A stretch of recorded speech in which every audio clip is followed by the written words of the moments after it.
반갑습니다. 타임 레버리지.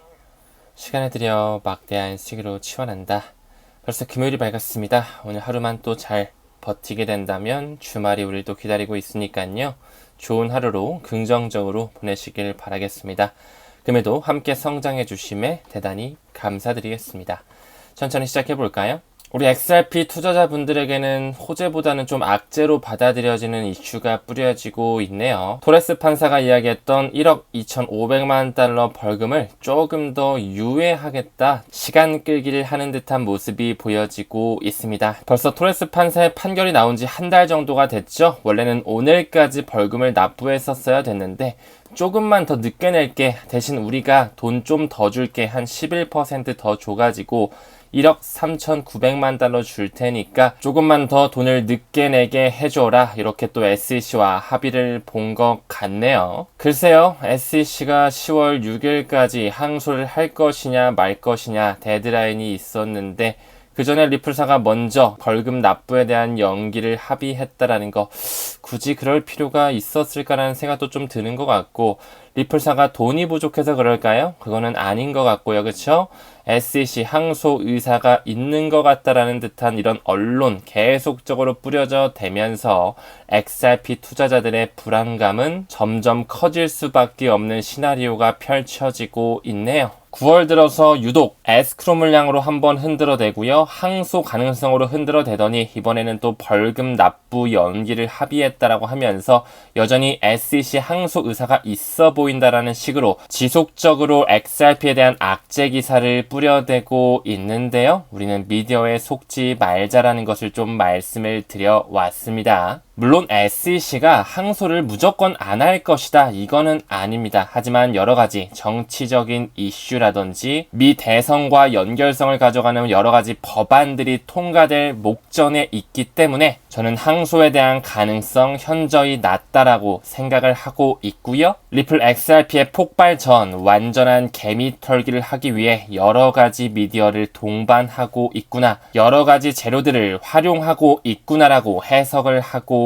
있습니다. 뭔가 항소 의사가 있는 것 같다, 리플 앞으로 악재가 터질 수 있다, 에스크로 물량으로 물량이 덤핑되기 때문에 가격이 떨어질 것이다 등등 여러가지 악재 기사들이 공격적으로 뿜어져 나온다? 우리는 이에 휘두를 것이 아니라 조금 더 빅피처, 큰 그림을 볼 필요가 있다라고 말씀을 드렸습니다.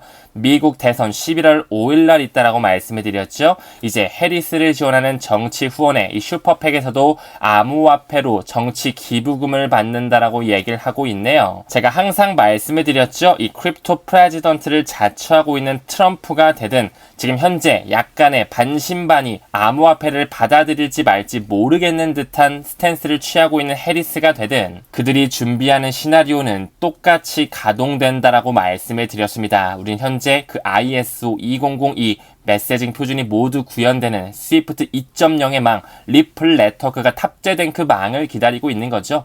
왜냐하면 이 정치 후원의 슈퍼팩 자체에 코인베이스, 리플, 서클 등과 같은 그 유대계 자본이 똑같이 흘러 들어가 있기 때문입니다. 또 해리스는 어떤 암호화폐로 정치 후원금을 받는지 조금 더 지켜봐야 되겠지만 이미 트럼프 대선 캠프 같은 경우에는 비트 이더뿐만 아니라 리플 XRP를 포함한 메이저 코인들로 암호화폐 정치 기부금을 받고 있다라고 말씀을 드렸죠.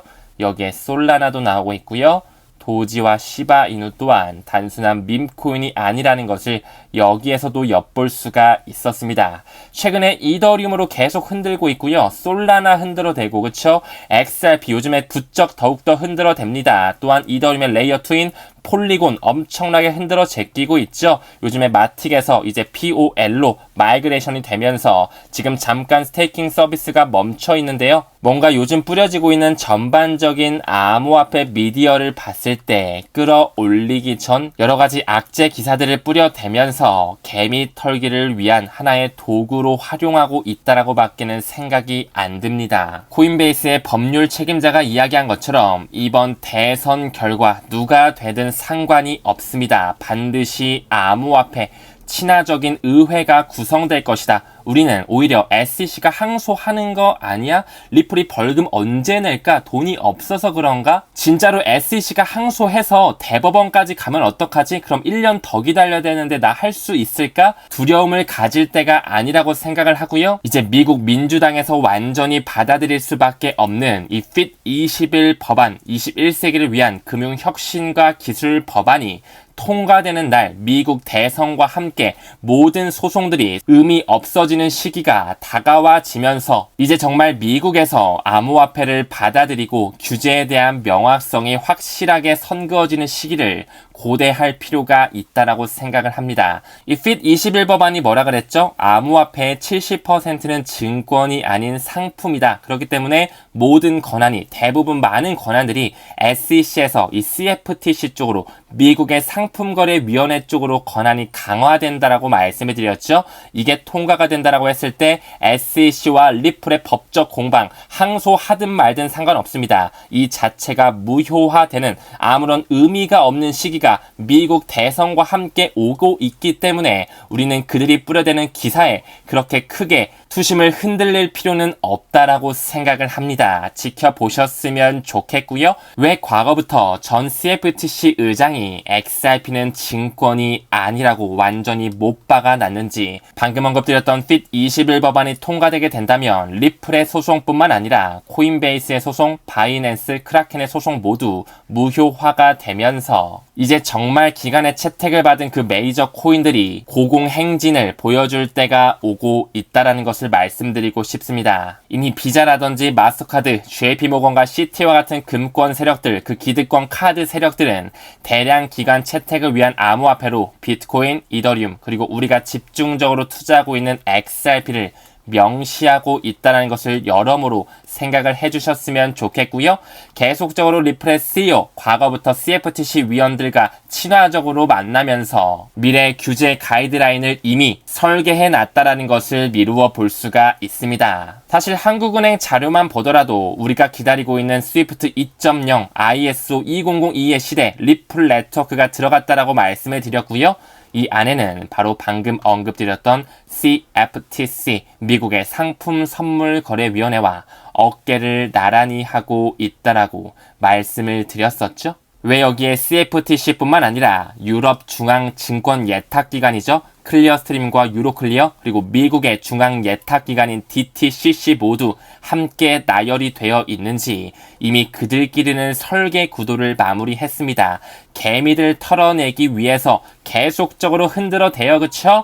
절대 흔들리지 마시길 바라겠습니다. 우리 에이플 회원님이 이런 말씀 한번 해주시더라고요. 리플과 SEC 그 위에 있는 5대 기축통화의 주인장들 달러, 위안화, 엔화, 유로, 파운드 그 위에는 빅4 자산 운용사들이 그대로 끼어들어가 있다라고 말씀을 드렸죠. 전세계 금권인 주인장인 세력 왈 이렇게 말하지 않을까요?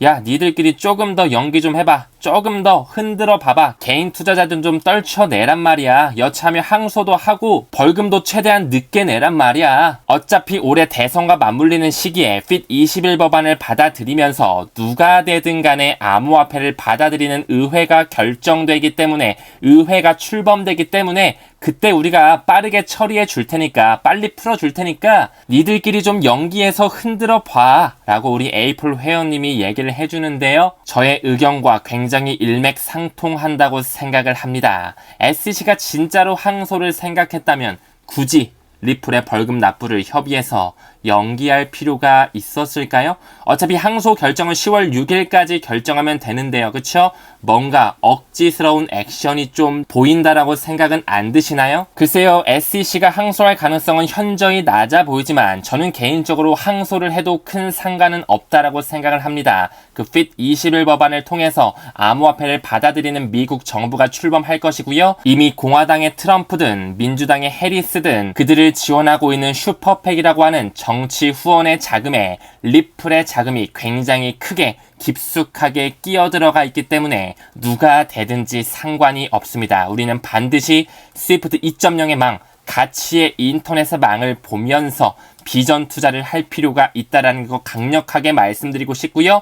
사실 리플뿐만 아니라 여기도 보이시죠? 코인베이스라든지 앤드리슨 호로이치라든지 서클까지 보여지면서 주요 후원자 리스트에 올라와 있다? 반드시 그 세력들이 과거부터 설계해왔던 블록체인을 결합된 새로운 금융 시스템은 우리에게 다가와질 수밖에 없습니다. 이미 미국뿐만 아니라 동아시아 지역이라든지 유럽 지역, 오세아니아 지역, 아랍과 중동 아프리카 지역을 필두로 해서 블록체인을 조금씩 받아들이는 스탠스가 취해지고 있죠. 우리나라만 보더라도 이제 슬슬 블록체인이 미래 글로벌 채권 시장의 핵심 인프라가 될 가능성이 현저히 높다라는 여러가지 교수진들의 의견 또한 한 목소리로 도출되어지고 있습니다. 이미 주식이라든지 채권과 같은 이 전통적인 시장은 32경 원이 넘는 시장 규모를 보여주고 있죠.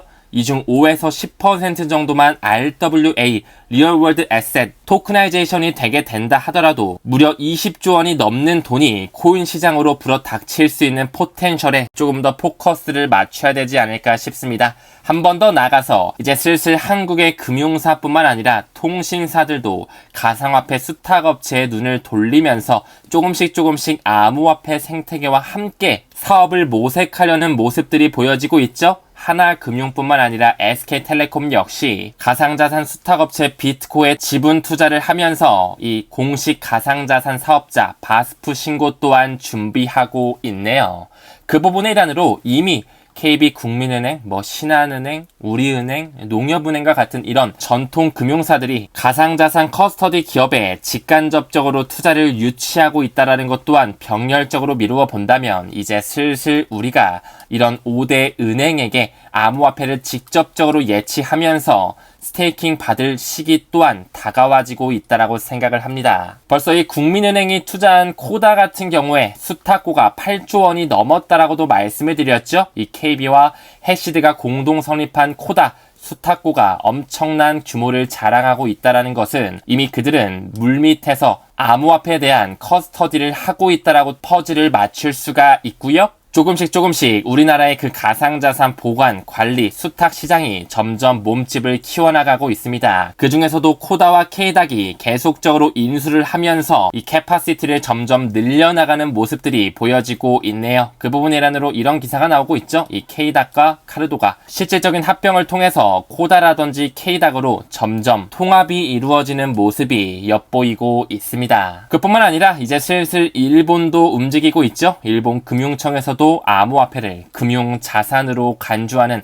새로운 과세 방식을 검토하고 있고요. 그 부분의 일환으로 이 켄터 피츠제라드 CEO인 하워드 루트닉은 이 전통 금융사들이 이제 슬슬 규제의 완화를 기다리면서 비트코인을 필두로 한 암호화폐 거래에 적극적으로 나서며 또 다시 새로운 수익 창출을 낼 수 있는, 또한 국가 단위로는 세수 창출을 할 수 있는 새로운 파이프라인을 만들기 위해서 전 세계가 조금씩 움직이고 있다는 이런 큰 그림을 보실 수 있어야 된다라고 생각을 합니다. 최근에 마무리됐었던 코리안 블록체인 위크도 1.7만 명이나 모여서 많은 기관들이 이제 블록체인에 대해서 열띤 관심을 가지고 있다라는 거, 이제 블록체인이 금융에 탑재되는 시장, 디파이가 우리 실생활에서 운용되는 시장이 순식간에 불어닥치게 될 것입니다. 다음 기사 봤을 때 리플의 CEO 갈링하우스가 최근에 이런 얘기를 했었죠. 리플사에서 발행하는 RLUSD가 몇 달이 아니라 몇 주 안에 발행될 수도 있다. 그 부분이 디지털 파운드 재단에도 공식화되면서 점점 이 RLUSD 스테이블 코인에 대한 출시가 임박됐다라는 모습들이 여러 차례 보여지고 있습니다. CBDC의 세상이 오기 전에 일단은 달러를 기반으로 한 스테이블 코인이 확장되면서 블록체인이 탑재된 금융 생태계가 펼쳐지게 되겠죠? 최근에 이 RLUSD가 베타 테스트까지 마무리가 된 것으로 보여지고 있고요.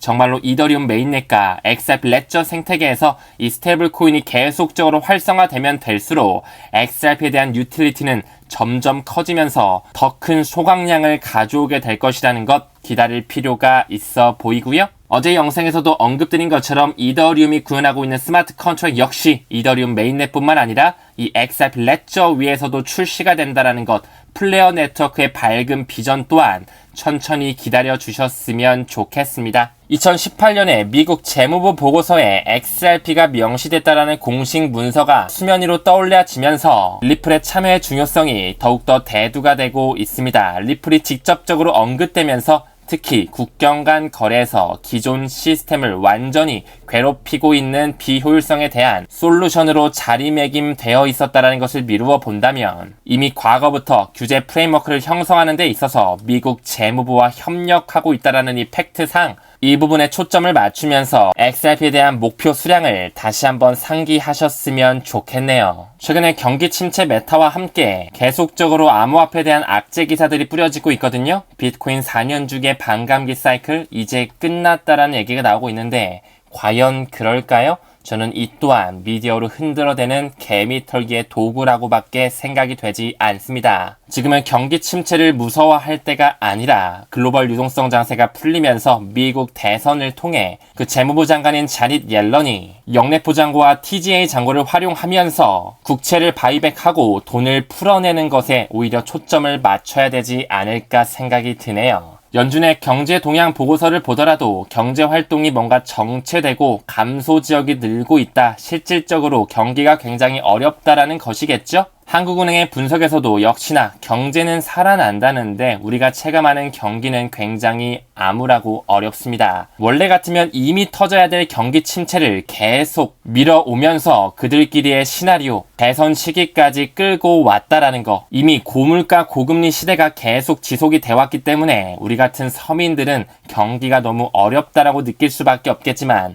그들은 실업률이라든지 물가 지표를 핸들링하면서 경기가 조금씩 회복된다. 돈을 찍어대는 시기, 미국 대선과 맞물리는 크립토 버블 시기가 곧 펼쳐지게 될 것입니다. 친리플 변호사였죠. 존 디튼이 공화 예비선거에서 승리하면서 이번에는 민주당의 대표주자죠. 반암호화폐 대열에 있는 이 엘리자베스 워렌과 대결을 펼치게 되는데요. 점점 리플사를 필두로 한 그 유대계 자본이 슈퍼팩을 통해 민주당을 장악하고 있고 이 존 디튼을 통해서도 반암호화폐 인사들을 몰아내는 듯한 모습으로 좀 연출되어지는 걸로 보여지네요. 많은 분석가들은 XRP가 2025년에 정점을 찍을 것이다라고 예측을 하고 있는데요. 저 또한 XRP를 2025년 연말까지 가지고 갈 수 있는 비전을 보실 수 있는 인내심을 가질 수 있는 분들만 이 XRP에 투자를 해서 좋은 수익률을 만끽할 수 있지 않을까 생각을 합니다.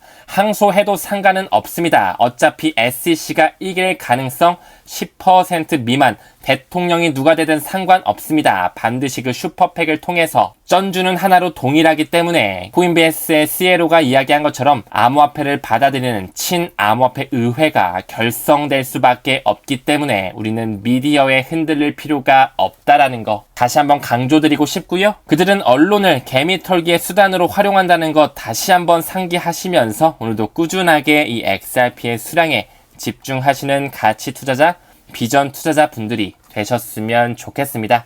금일 영상은 여기서 마무리할게요. 우리는 모든 면에서 점점 더 좋아지고 있습니다. 감사합니다. 성투합시다.